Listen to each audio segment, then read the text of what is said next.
If you look at history, even in liberal democracies like the United States, the journey towards political equality, it's been a process. Our societies have often failed to live up to our ideals. Think of the battles to end slavery, to give women the right to vote, the civil rights struggles of the 50s and 60s.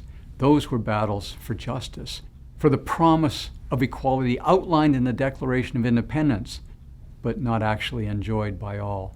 The freedom that William Wilberforce fought for, and Abraham Lincoln, and Alice Paul, and Martin Luther King Jr. kept fighting for, that was a fight for justice and for equality too. It was about equal standing, equal treatment, equal dignity, with each citizen having both the right and responsibility to participate as equals in the life of a community. For those people, in those times, fighting for equality was the same thing as fighting for liberty. They weren't fighting for equal income, they were fighting for the equal right to be free to earn an income.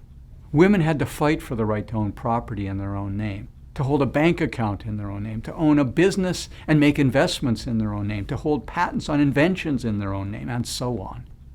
These liberties were their due as equal citizens. Our fights for equality over centuries have largely been fights for a level playing field.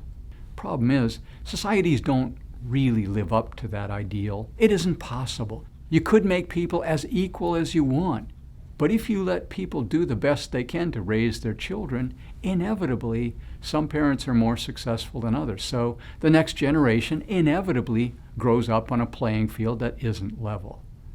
So what do? We ask whether opportunities are improving. As egalitarians, we ask whether opportunities are improving for everyone. For example, take life expectancy, the most important dimension of human welfare there is. What if we could equalize everyone's life expectancy by capping it at 30 years? Would an egalitarian have to approve? No, that would be cartoon egalitarianism. Genuine liberal egalitarianism is about raising life expectancy for everyone, improving it for all. A century ago, in even the most wealthy societies, staggering numbers of children died before reaching the age of 5. Economic growth and the advances in science, medicine, and food production that came with it have meant that infant mortality plummeted, and everyone is living longer lives.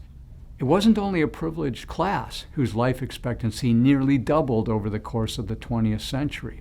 For example, no group has been more notoriously discriminated against than African Americans, resulting in higher rates of poverty. Yet, despite grossly unfair treatment, there is this stunning statistic. Between 1900 and 2010, African American life expectancy went from 33 to 75 years. Doesn't make up for unequal treatment, but it's a sign of the power of economic development to improve human well-being, even in the worst circumstances. Somewhere in there is the lesson that we need to learn about equal opportunity as a genuine moral ideal.